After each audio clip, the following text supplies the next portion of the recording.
Well, good afternoon, everybody. This is Randy Welsh with the National Wilderness Stewardship Alliance, and Dave Cantrell, our program's chairperson from the National Wilderness Stewardship Alliance, bringing you your December webinar about the National Trail System and how trails are designated and what kind of designations exist. We're here today with a panel of National Trails experts across the agencies, and Andrew Downs, our board chair, who's also one of the regional representatives from the Appalachian Trail, which is one of the first national scenic trails that were designated back in 1968 with the National Trails Act. We're happy to have them come talk to us today about national trails, because national trails are pretty significant, of course, nationally, but also with the wilderness context. Wilderness has many of these national scenic and historic trails that travel through them, which creates an overlapping jurisdiction and overlapping authorities that can have implications for how we manage wilderness. And so we're excited to learn more about the National Trail System, some of the unique features that the National Scenic Historic Trails Act provides, and some of the unique privileges that it also offers for wilderness protections. So I'm going to turn things over to Andrew Downs to present our panelists, and each of them will provide a overview of their particular topic area. And then at the end of the panel presentations, we will have a time for Q&A. We would just ask that any of the audience members, if you have questions, to please just type them into the chat function. Dave and I will be monitoring them, and we'll queue them up after the panelists have a chance to make their comments. So, Andrew, go ahead and take it away. Hey, thanks, Randy, and I appreciate everyone being here, and I appreciate the opportunity to introduce our panelists today. So, as Randy said, my name is Andrew Downs. I serve as board chair for NWSA and work for the Appalachian Trail Conservancy here in Virginia. Our first presenter is John Cannella. John is the National Program Manager for the National Wild and Scenic River System, as well as the National Trail System. He'll be followed by Brenda Yankoviak, the National Trail Program Manager for the Forest Service, and then Peter Bonsall from the National Park Service, who serves as the National Trail Program Specialist. I just want to say thanks once again, and I think that this is going to be a great presentation that really offers a look at the nexus between wilderness management and national trail management, and the variety of management directives that fall under the National Trails System Act. So with that, I'll turn it over to our first presenter, John Cannella.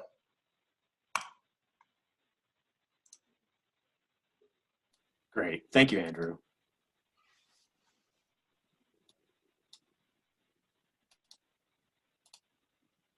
Bear with me.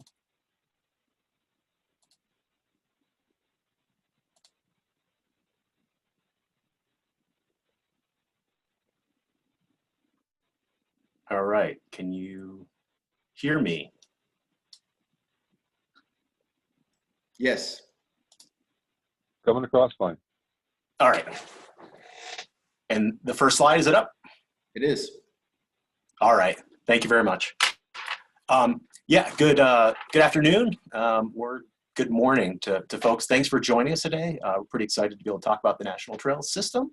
And we've been asked to take a look at some of the trail designations within the system and give a bit of a primer on the system itself. So today we're going to give a little brief background. We'll talk a little bit about some of the terminology tied to national trails and the National Trail System, some of the roles that we see or we observe within the system.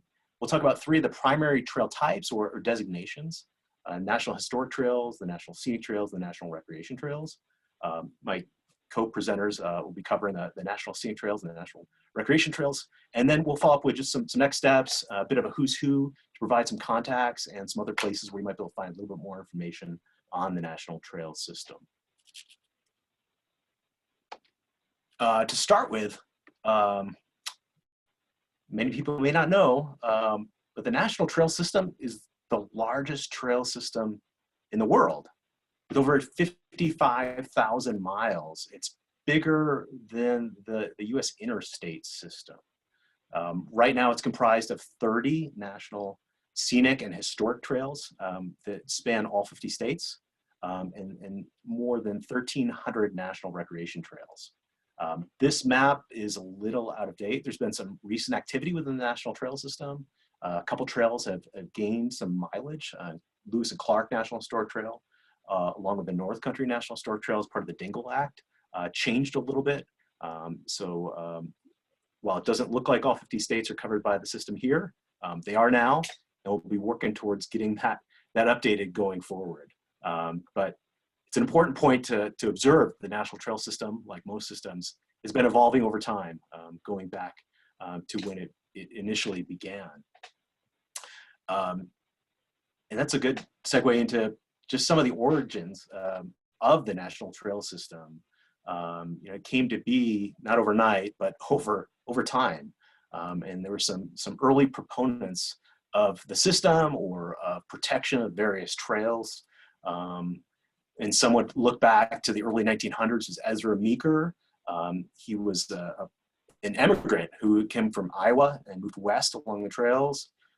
Later, he retraced the Oregon Trail multiple times by ox cart, by airplane.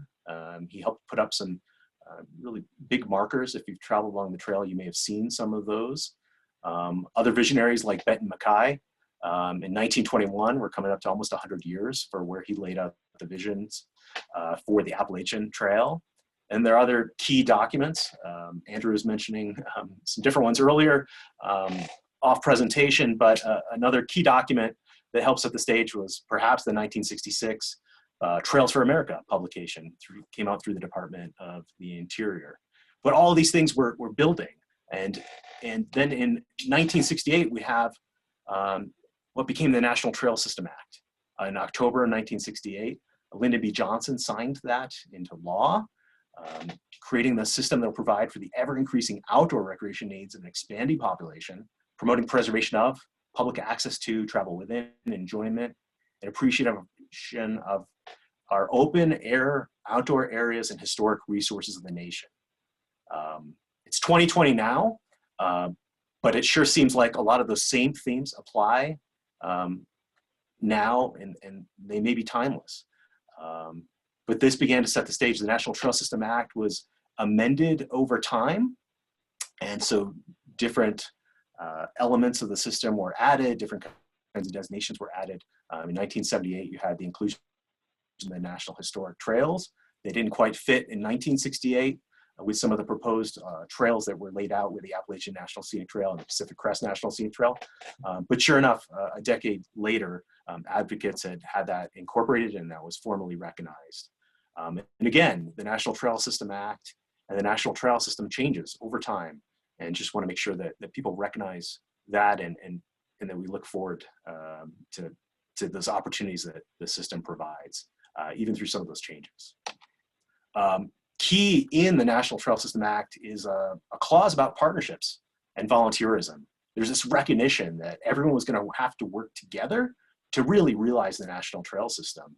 These are multi-jurisdictional trails covering long distances, spanning multiple states, hundreds to thousands of miles long. So there's a need to work with everyone and to develop those partnerships and alliances to really realize the trails. And so this is a key highlight that, especially with the volunteers that are on the call on the volunteer organizations, they just want to point out and recognize that there is a clause within the Act for how things should work going forward. And I think that's recognized today, where I think over the last 10 years, more than 1 million hours annually, it's probably an underrepresentation, been contributed from volunteers tied to the National Trail System across the nation. So it's pretty exciting to have some backing and legislation that calls outright, right from the beginning, that significance and importance for partnerships and volunteerism. Again, this is something that got built into the Act a little bit later, but it's there and something we recognize today. When we look at the partnerships that exist, it's inherently important to sustain the system for both the administration and management of the trails. It's a collaborative, there's cooperative management that takes place across federal agencies, across tribes, states, local governments, nonprofit organizations, businesses, educational institutions. It goes on and on. So down below, you get a list of some of the key federal agency partners, along with some of our nonprofit partners tied to the system. And there are many more. This is not all encompassing, but just to give you an example of some of the important partners and some of the resources that exist tied to the system. Again, looking back at the designations that exist, there's 3 primary types that are identified in the National Trail System. Right from the onset, National Scenic Trails were included. 1978, National Historic Trails were added, and also National Recreation Trails. Important to note, the National Scenic Trails and National Historic Trails, they are congressionally designated trails. National Recreation Trails vary a little bit. They are administratively identified within the U.S. Department of Agriculture and the Forest Service, or by the Secretary of Interior. And so my colleagues Brenda will talk a little bit more about National Scenic Trails, and our colleague Peter will talk a little bit more about National Recreation Trails. Just like to cover a couple key terms and roles when you're looking at the National Trail System. One important term and role is National Trail Administration, or sometimes you'll hear them referred to as National Trail Administrators. This Trail Administration is typically given to either the Department of Agriculture in the Forest Service, or to the Department of Interior and the National Park Service, or the Bureau of Land Management. Trail administrators fill the role of trail-wide coordination. They help set standards, assist partners, and develop partnerships.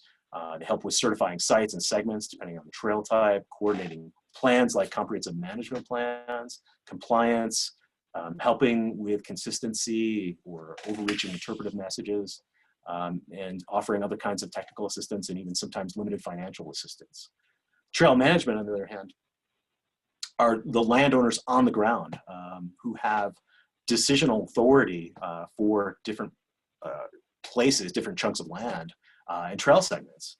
And they're running operations like visitor services, resource and viewshed protection, different kinds of maintenance activities, helping with local compliance activities, maintenance, things like search and rescue out along the trails. So in some cases, there's joint roles where you're going to have someone that's fulfilling both trail administration responsibilities as well as trail management.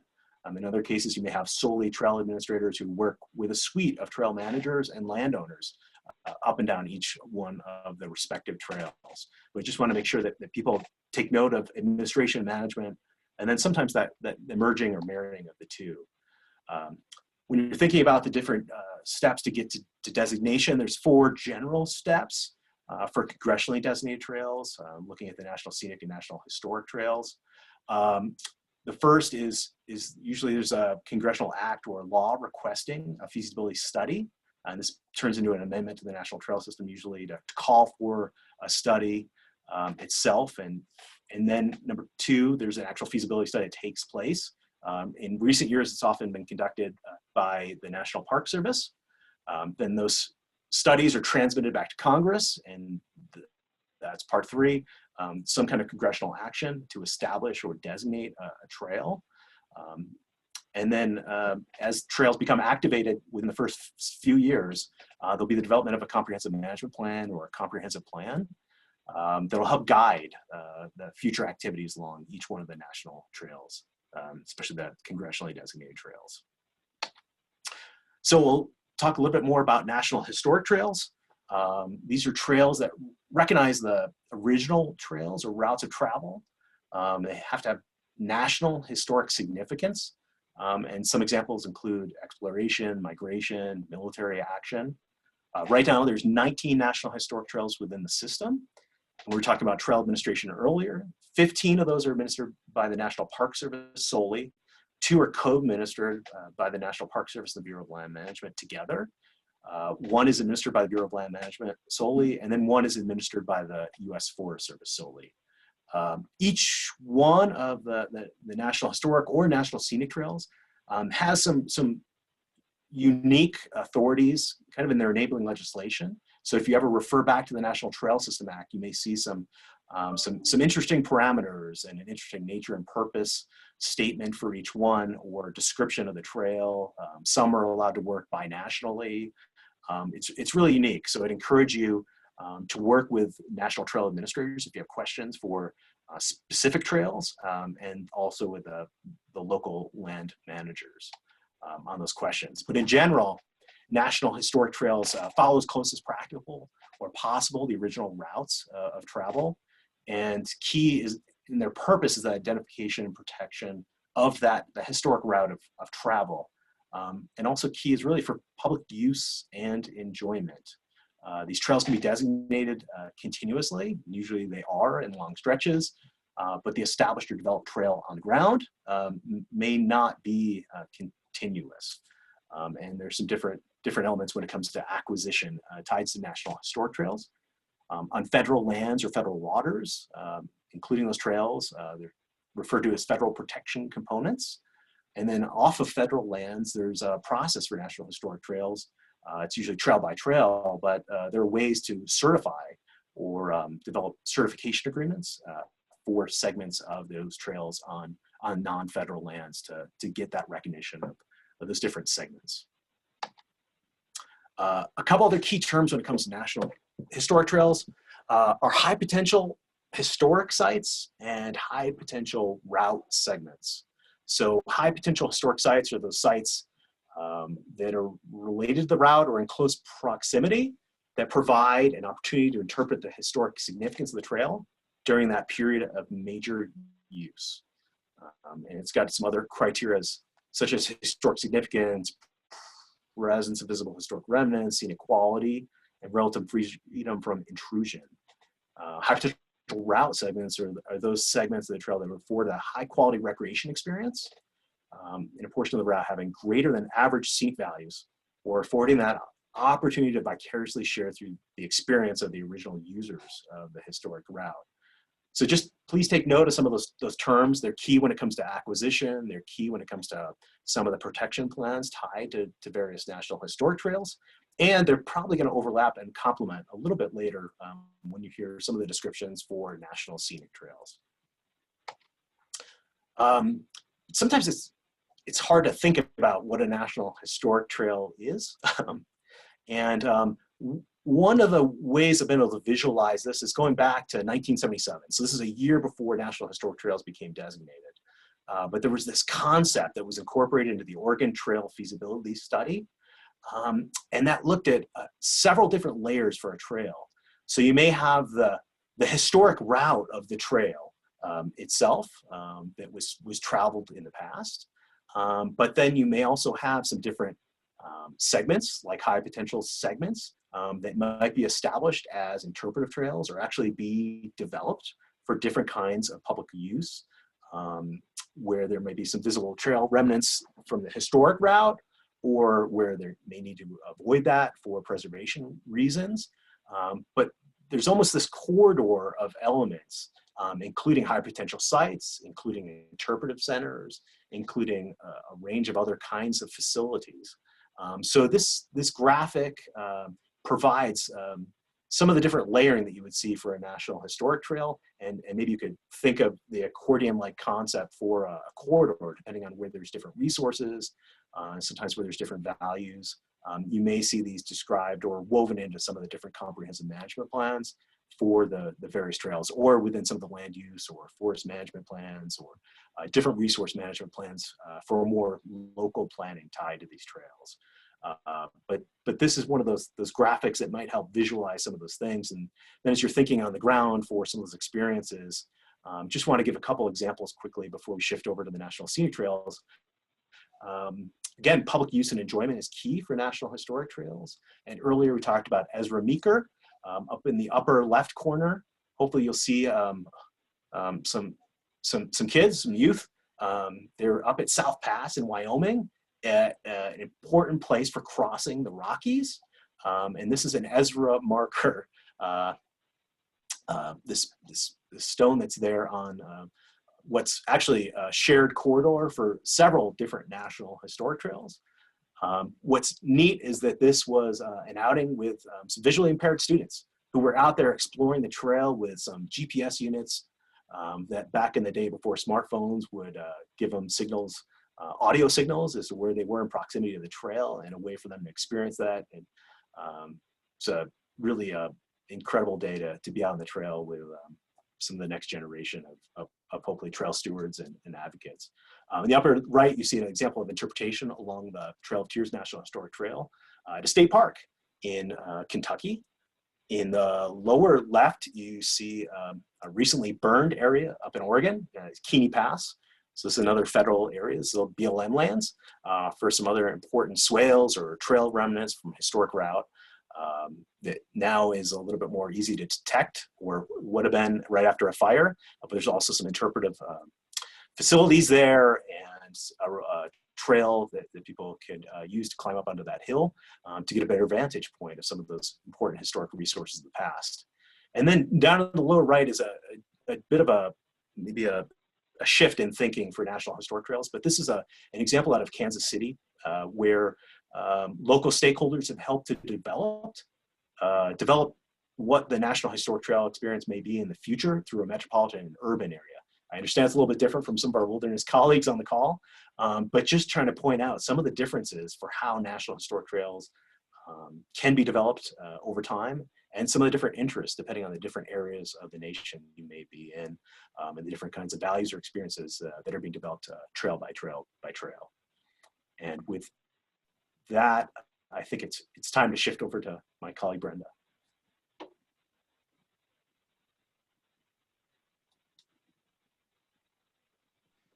All right, thanks, John. Let me share my screen here. And thanks for having me, everybody. This is really fun. I always love opportunities to talk about the National Trail System, and especially National Scenic Trails. Let me get going. Can everybody see my screen? It's like, okay, cool.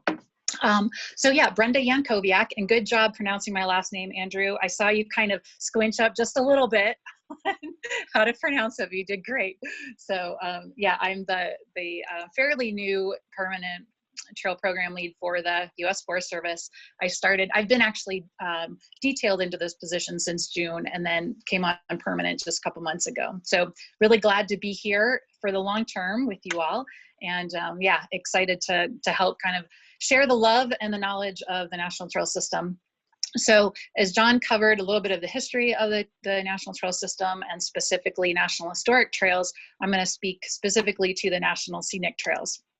So first off, there are 11 congressionally designated National Scenic Trails in the country, and they are across all 32 of the 50 states, and just under 18,000 total miles of National Scenic Trails. And the Forest Service and the Park Service are both administering agencies for those trails. We'll look at a table that kind of shows you which trails are administered by which agency here in a little bit. And they were established from the 1968 original National Trail System Act, where our first two National Scenic Trails was the Appalachian and the Pacific Crest National Scenic Trails. And then over the years, the act has been amended to add more.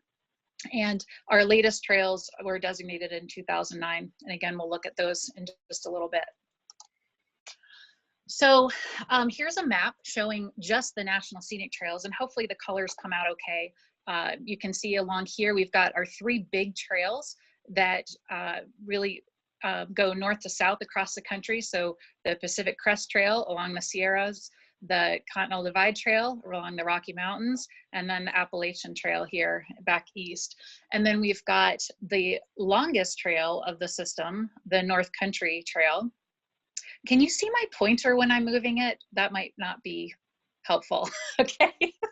So maybe I won't get too detailed about the map, but the green on the top of the map, that kind of squiggly line through the Great Lakes, that's the North Country Trail, which is our longest, 4,600 miles. And then who knows, this is a little bit of trivia, you can put it in the chat, who knows the highest point of any National Scenic Trail?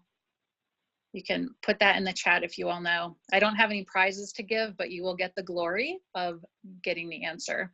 So I'll look at the end of my my presentation and see if there's any ideas in there. And then also, I'm curious, because I really don't know this, what's the lowest point of any National Scenic Trail? I tried to Google it, but I'm guessing somewhere on the Florida Trail. And then you can see as well, just the way that these are distributed across the country. I mean, these trails absolutely provide access to some of the most spectacular landscapes across our country, right? And you go from the deserts of Arizona to the wetlands and swamps of Florida to the high alpine kind of glaciated lands on the Continental Divide Trail to the Northwoods in Minnesota. It's just incredible, the landscapes and the cultures that these trails connect us to. So when we look at the National Trail System Act, as John had mentioned earlier in his presentation, the overall purposes of the act, right, were to provide the public access to these beautiful outdoor spaces, and the National Scenic Trails definitely fulfill that need, and also the providing maximum outdoor recreation potential for these places. So these National Scenic Trails in particular are really to meet the increasing needs of our expanding population by providing for that maximum outdoor recreation potential, and also furthering the purposes of the act by promoting conservation and enjoyment, because it's kind of based in that knowledge that people will mostly care about the things that they know about, right? And so if we provide access, we help them understand and appreciate these landscapes and these unique areas, and they'll be more likely to want to support protections and conservation. And it's really to highlight those nationally significant qualities of the areas that the trails pass through. Let's see. So a few key points here. One is that every National Scenic and Historic Trail, and I'm just speaking to NSC, or the National Scenic Trails here, but each trail is supposed to have its own nature and purposes. So that's a statement that comes from the law. And it's also tied to another key piece of the law that I'll talk about in a minute about substantial interference. But each trail has been designated to showcase a certain part of America, and kind of for certain qualities, and each trail is unique as well, just in the types of uses that are allowed on the trail and the landscapes that it passes through. So most every trail is going to have a nature and purposes statement that is kind of like the overall vision for what's the purpose of this trail here, that helps to guide overall management of the trail when we come to kind of those site-specific decisions. And then the other key thing is that we must manage a trail corridor. So we call them National Scenic Trails, and they are indeed a trail, a recreation opportunity, but really, there's no point in a scenic trail without the scenery, right? There's no point in a National Scenic Trail that has been established to provide access to these beautiful areas of the country if we don't protect the landscapes along these trails to provide for high visual qualities and quality recreation opportunities. So that's one message that we really try to get across that is so key. Yes, trail is in the title, but really this is a corridor. It's kind of a linear landscape that we really think of in managing the view sheds and the overall trail experience, because these are unique places that we need to really be thoughtful as we manage them. As John mentioned, the difference between the trail administrators and we have the managing agencies. So I won't really talk much about that, but each trail does have an administrator for the most part. Again, just reiterating, partners and volunteers are key. Many of our National Scenic Trails were established by individuals, by partner groups, and then they had lobbied Congress to get them actually designated to be official. And so partners and volunteers are key, not only in just having these trails even exist in the ground in order to be designated, but then also the ongoing maintenance and just upkeep. And I will say also it's key to have so many people that are really invested in these trails that can help advocate for funding and make sure that they're protected as well, and providing input on all sorts of our planning efforts and things. So very key. And then scenery, as I mentioned before, is key. National Scenic Trail. Scenic is in the title. And so it's very important that we're really paying attention to that visual resource along the trail corridor. So on that note, and this is a slide borrowed from my wonderful colleague Beth Boyce, who I think is on the call with us. But this is just kind of an example showing how important the scenery is, and some ways that we kind of think about it in terms of the immediate foreground. And then we have the foreground, which is like 300 feet to half mile. So we kind of chunk it out in order to be able to evaluate, okay, if we're looking at communication sites that are being proposed to be constructed in a location, how will that affect the trail, the view as seen from the trail and the trail users? So the foreground is the most kind of important to protect, because that's kind of the immediate environment. But there are a lot of times that we need to be considering those potential impacts to the middle ground and the background, that a lot of it might not be on the mind of some managers that are on a neighboring district that don't have the actual National Scenic Trail. But that's again where partners and the trail administrators can really come in handy to make sure that that's on people's radars. So this is a table showing the all the 11 of the National Scenic Trails, and then it clarifies which is the administering agency for each of these and the year designated. So this is just for information, just a visual for you. And then this last column is just, so with the Forest Service, the way that we have kind of organized ourselves is that the Forest Service administers 5 of the National Scenic Trails, 5 of the 11. Park Service has the other 6.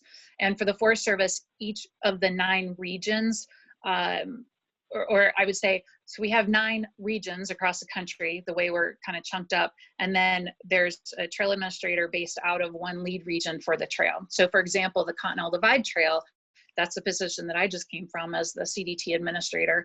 I was based out of the region, the Rocky Mountain Regional Office in Colorado, but I worked with all of those other regions that it goes through, which is 4 other Forest Service regions. So each of the Forest Service trail administrators, that's kind of how it works.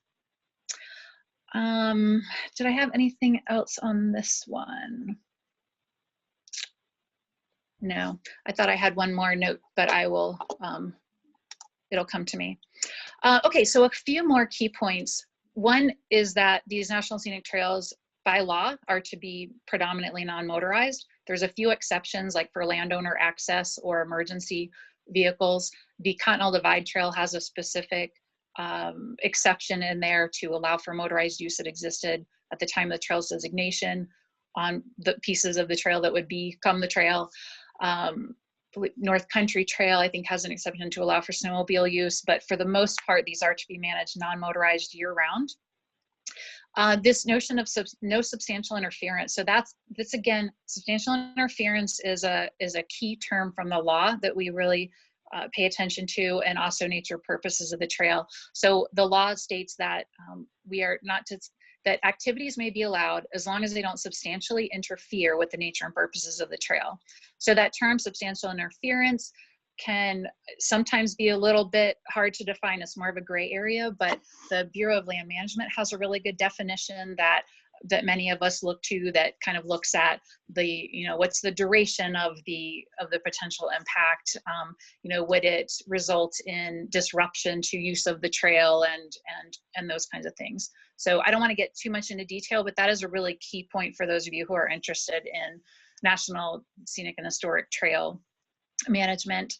And then this other notion, these are long distance trails. This is very unique in our world, right? To have, in our trails management world, to have these multi-jurisdictional trails that it's regardless of jurisdiction, right? And so the trail administrator is responsible for kind of getting everybody on the same page, from the Park Service, BLM, state, private lands, county lands, like wherever the trail goes. Sometimes the trail will go right down through the middle of a town, right? Other times it's in way backcountry and wilderness areas. And so trying to provide some kind of oversight and consistency and common vision for all of those parties along the trail can be really challenging, but that's really the key of the trail administrator. And really helping people think about those incremental impacts. So for example, again, I'll just use the Continental Divide Trail as example, because that's what I'm most familiar with, but you know, there are 20 national forests, 55 ranger districts just on the Forest Service land. That's not counting the Bureau of Land Management and Park Service.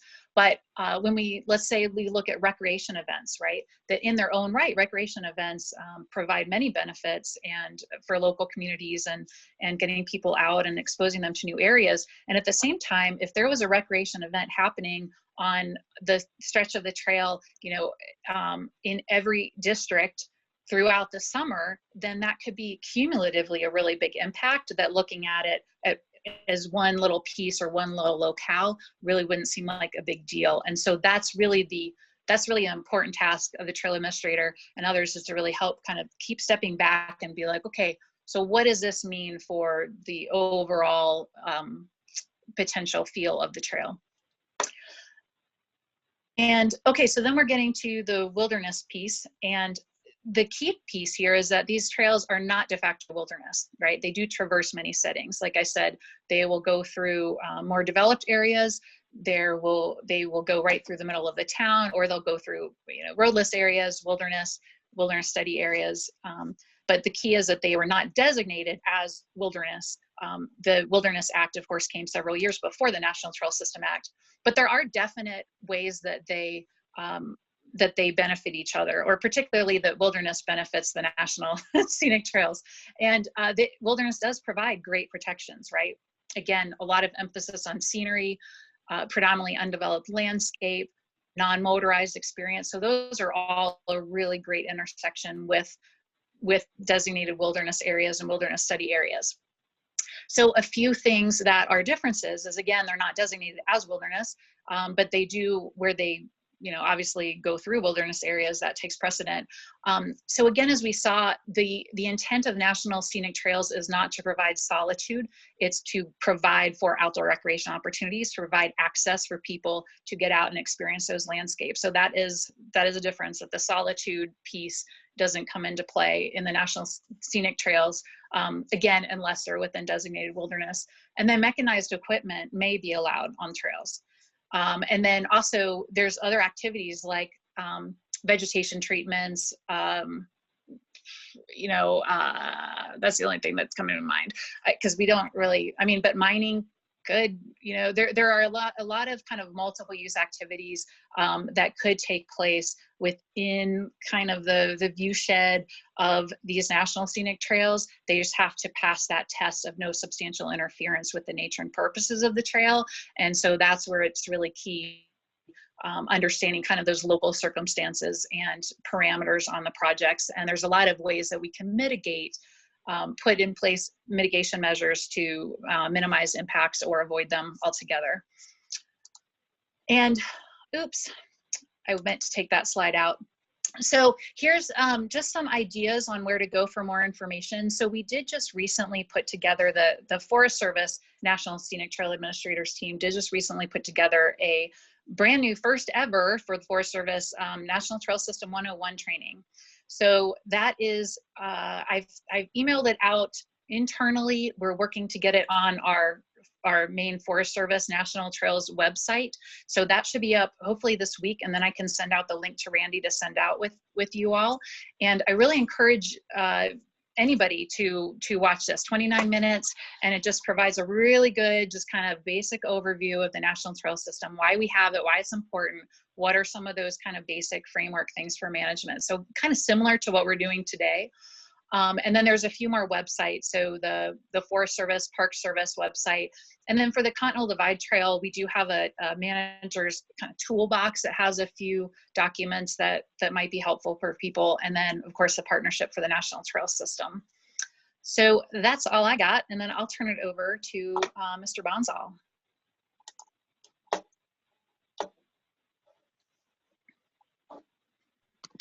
Thank you, Brenda. Okay, can you all see my screen? All right, get started. So, yeah, thank you everyone. My name is Peter Bonsall. I'm the National Trails Program Specialist with the National Park Service, and I'll be talking briefly about the third type of national trail designation, and that is national recreation trails. So where do these national recreation trails come from? Well, they came from the National Trail System Act as well. And there's a statement in the act that calls for establishing trails in both urban and rural settings for persons of all ages, interests, skills, and physical abilities. So, John and Brenda touched on these, these long distance trails that are, hundreds to thousands of miles long. But what's great about the National Recreation Trails is these are trails that you can find right in your own community. They're scattered all over the country. And what's equally important about these trails is the program, they recognize existing trails that connect people to their local resources and is important for their quality of life. So you don't have to travel across the country to find, a trail in a national park. There might be a national recreation trail right in your backyard. They provide close to home recreation opportunities on federal, state, tribal, and local lands. They recognize and promote our country's highest caliber trails, and they promote recreational access and tourism for urban and rural communities. The program itself is co-managed by the National Park Service, the U.S. Forest Service, and then in partnership with American Trails, who is the lead nonprofit partner for National Recreation Trails. And just, I said there are a bunch of these trails across the country, and John mentioned it earlier, but there's over 1,300 designated National Recreation Trails in all 50 states, including the District of Columbia and Puerto Rico. So the designation process for National Recreation Trails is significantly different than National Scenic or Historic Trails. National Scenic and Historic Trails, as John mentioned, are congressionally designated.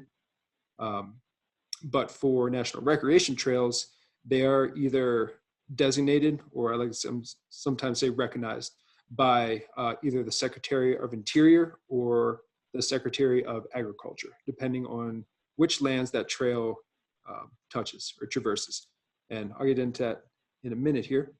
And so say a federal, state, tribal, or local land or a local trail group has a trail that they want to get recognized nationally.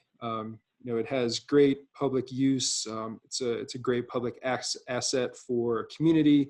It has a lot of local support, provides all these opportunities. And they say, hey, maybe we should apply for this National Recreation Trail program and get some national recognition.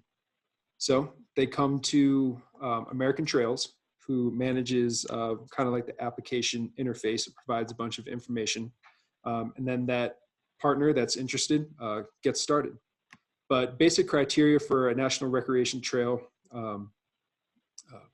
just baseline, the trail has to be continuous. It has to be open for public use, and it has to be built and maintained using best management practices. So there can't be gaps in the trail. It can't be a washed out trail. It has to be well maintained using all those best practices. It has to be in compliance with all applicable land use plans and environmental laws. And it has to be supported by all applicable landowners. So all landowners, whether federal, state, tribal, or some local government municipality or private landowners, if it's that case, they all have to provide landowner consent and all have to support the designation of this trail. So as I mentioned, the program is co-managed by the National Park Service and National Forest Service, U.S. Forest Service. And the reason for that is because National Park Service falls under the Department of Interior and U.S. Forest Service falls under the Department of Agriculture.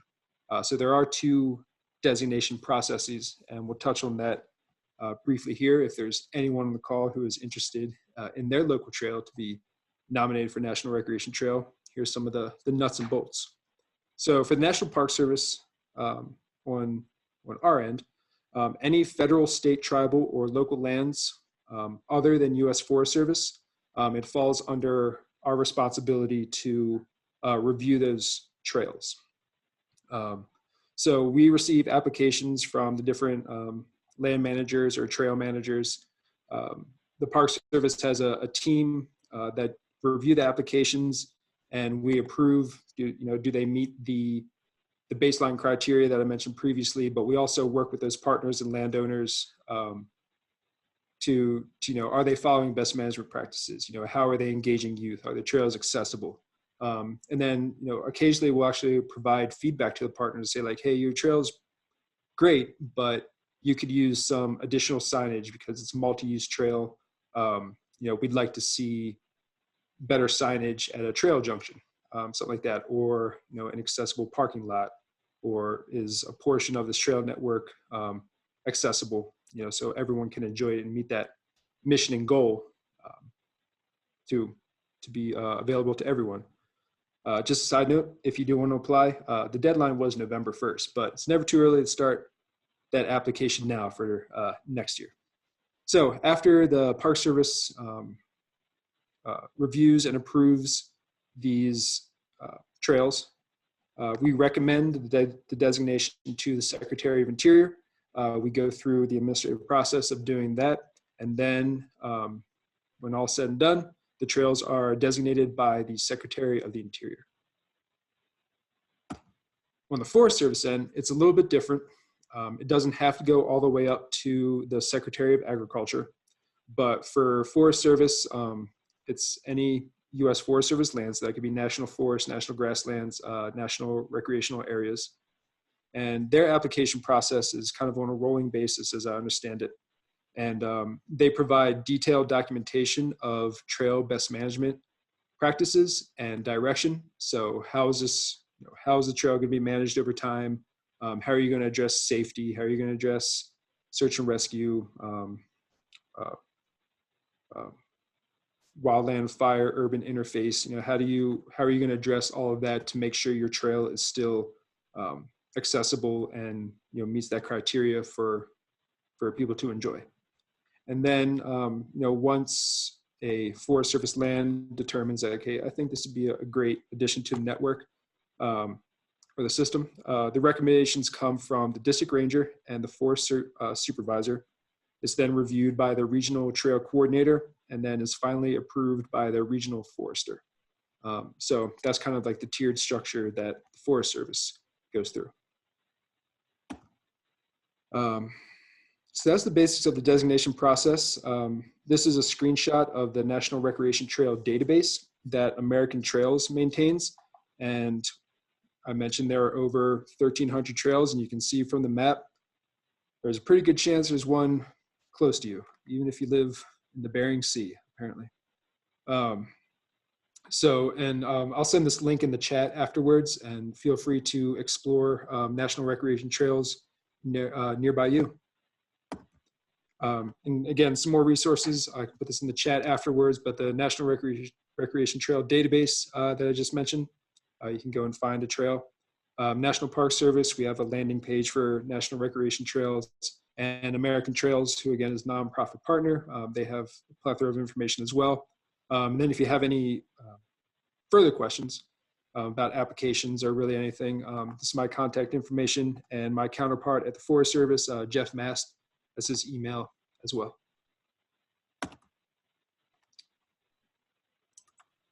Thank you, Peter.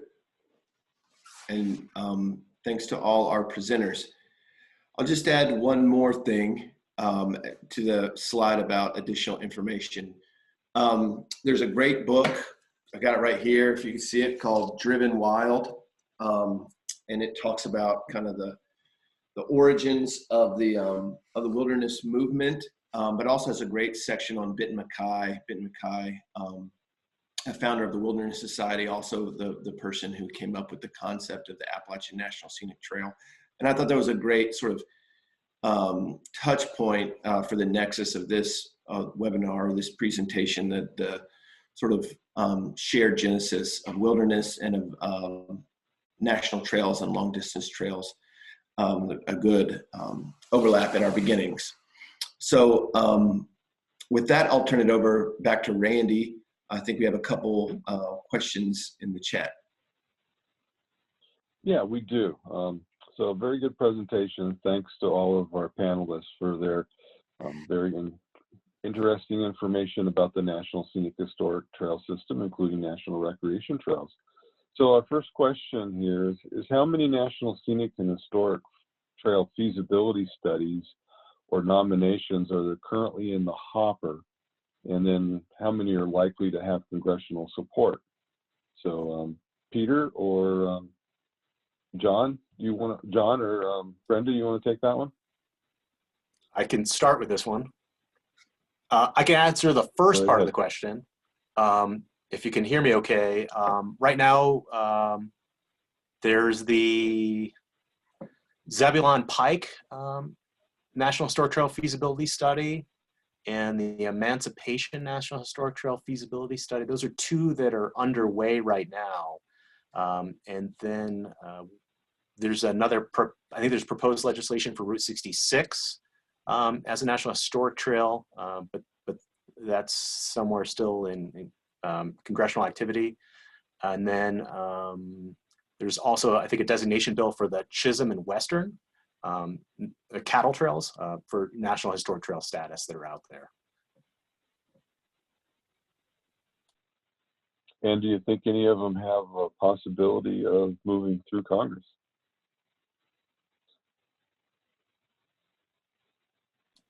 I just know that for the Chisholm and Western, were both, I think they're introduced on both sides of the House and the Senate pretty quickly or simultaneously. But what comes next is something I can't predict. Okay. Excuse me. Just getting over a head cold from the grandkids. So I've got a sort of philosophical question to ask all three panelists. There's a lot of shared overlap with the National Scenic Trail System and then other national designations like wilderness, the Wild and Scenic River System, of course, National Recreation Trails. You've already farmed out some of the responsibilities to American Trails to manage that. But what do you see as the other shared opportunities for networking and training between the wilderness programs, the Wild and Scenic Rivers program, National Trail System partnerships that exist, the Carhart Center with their wilderness training, and the other sort of activities that are going on where we all have similar visual resource management, corridor protection issues, wildlife corridor issues, other visual visitor management practices, night sky protections, that sort of thing.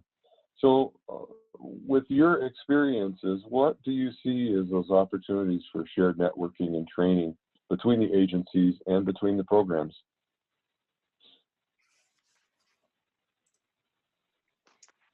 I can jump in on this. This is Brenda. Oh, you can see I'm on the phone. That's what came up as my, yeah, I'm in here twice. But yeah, so I can speak to that, at least for a couple things on my mind. So one of the things that we've been actually talking with American Trails about is, and the Forest Service has had a team working for the past year to kind of flesh out some common trail training core competencies.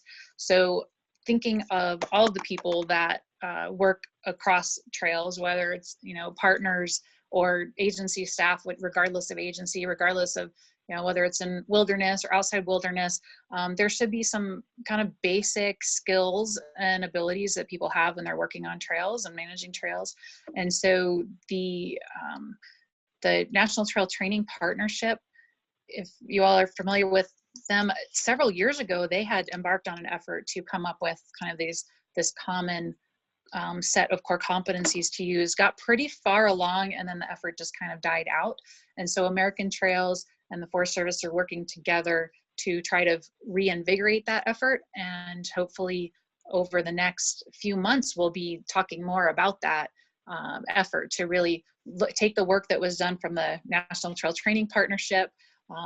The Professional Trail Builders Association has been working on some of that as well, and then the Forest Service. And so trying to merge those and then bring all the agencies and partners along that work in trails so that we just have this common foundation and help to kind of collectively lift everybody up.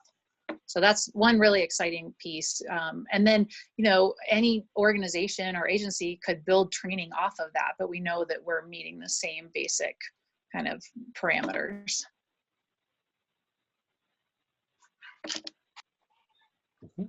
Other panelists? Yeah, hi, this is John. Yeah, thanks. Randy, I guess I would think that just us always maintaining an open dialogue would be really beneficial as a way to partner going forward. Something we wanted to highlight, which we weren't sure how involved the Alliance has been participating in, is a gap analysis project that's happening related to National Trail Corridor protection right now. It's got some partners like the Federal Highway Administration, but the Trust for Public Land and the Partnership for the National Trail System are evaluating where there are some gaps and connectivity issues along all the National Historic and National Scenic Trails. And so maybe that's a way to partner together and provide input where we have those the alignment with wilderness for some of that preservation and protection. And then also you talked about some of the training that's been going on, the active discussions about where to train.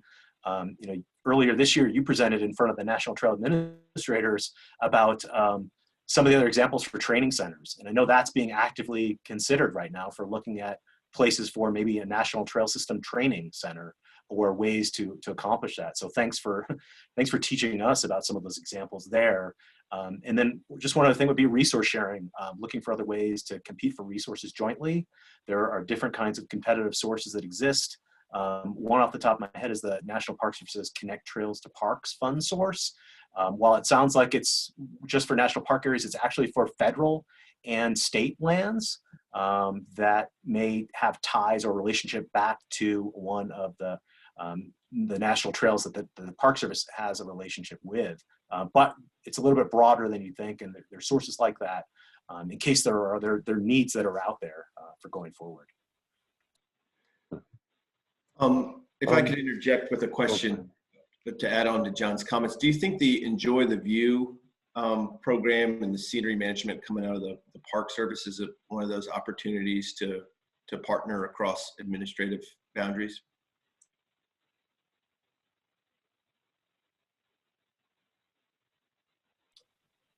If you're asking me, it may be. I'm sorry, I got to plead ignorance. I'm not that familiar with the program yet, so it's on my list to follow up with, and maybe we could circle back offline, unless someone else is. So a couple of other questions here. Peter, it was a little unclear on the national recreation trails.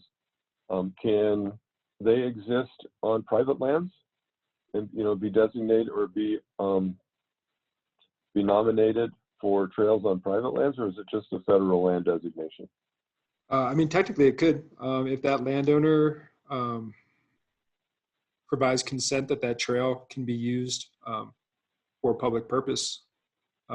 It's possible. I don't know of any that are specifically on private land, but there could be like a trail network that say, you know, it goes through like a county park or something like that. Yeah, state or county park designations. Goes through maybe like, you know, like a residential development, so that's technically private land. Could go through that and then like come back out, and then maybe there's like a national park unit next to it or something, and then like goes into there. So like in that case, like all three landowners would have to be in agreement, and it does have to be open to the public. So it can't just be like someone's like, I built a trail in my backyard, like I want to put it up for designation. It doesn't quite work like that. Mm-hmm. But yes, I mean, as long as that landowner is in consent and they have letters of support from the community that it's a benefit to the community and it meets all the other criteria, technically, yes. And it can be on areas too. I believe there's like 11 national recreation trails that are in wilderness areas. and probably some traverse into national wilderness areas, but our data isn't good enough right now to let you know that. But there's at least 11 of them that are fully in these areas. Right. Okay. Brenda, I know that we know that mountain bike use in wilderness is prohibited by the Wilderness Act, but yet there's been concern about mountain bike use on national scenic trails in a variety of locations because of potential trespass into wilderness that might follow along those trails. Could you just describe for us kind of the latest that's occurring with the mountain bike on national scenic trails issue, where the status is now? We know that there's been a group out of California that's really been pushing for it, but what's the latest on that issue? Yeah, good question. And I don't know the latest in terms of the law that they're trying to get passed, the Sustainable Trails Coalition. And actually, Beth may have the latest intel on that. I mean, as far as bicycle use on trails, I mean, technically it's allowed under the law, but then each trail is administered for its own kind of nature and purposes, right? And so, for example, the Pacific Crest Trail is hiker and horse only. The Appalachian Trail is predominantly hiking. The Arizona Trail was built to accommodate mountain biking. I mean, that was from the very get-go thought of, and the trail was constructed that way. The Continental Divide Trail does allow biking on much of the area outside of wilderness. And so I think it really is just up to each trail based on their kind of the study report that led to the trails designation, and just how the trail was developed over time and how it's been managed and its specific nature and purposes to really determine what mix of uses are or are not allowed on that specific trail. So really, when you look at the whole national trail system, there's a range of opportunities that's provided across the system. Does that answer your question? Well, I mean, I can't really speak to the, legislation that might be in the works. I'm not up to speed on that. And that would really apply to, as we just said, the wilderness areas, whereas I'm really speaking of the national system, the national scenic trails outside of areas where mountain bike use would already be prohibited. Right. Well, that's fine. I think you covered it for our audience. Well, I just want to say it's been a great discussion and great conversation. Thanks our audience for your questions, and thank you our panelists and Andrew for lively presentations and interaction. A great introduction to the National Scenic Historic Trail System, and a really important part of our overall recreation provision and land designation process. So thanks again to everybody. This concludes our NWSA webinar for December, and we'll hope to see you again in January. Everybody take care, and we will stop our recording. Whoops. Thanks, everybody. Thanks, John, Brendan, and Peter. Really appreciate your expertise and taking the time with us today. Thanks so much for having the conversation. Thanks for inviting us.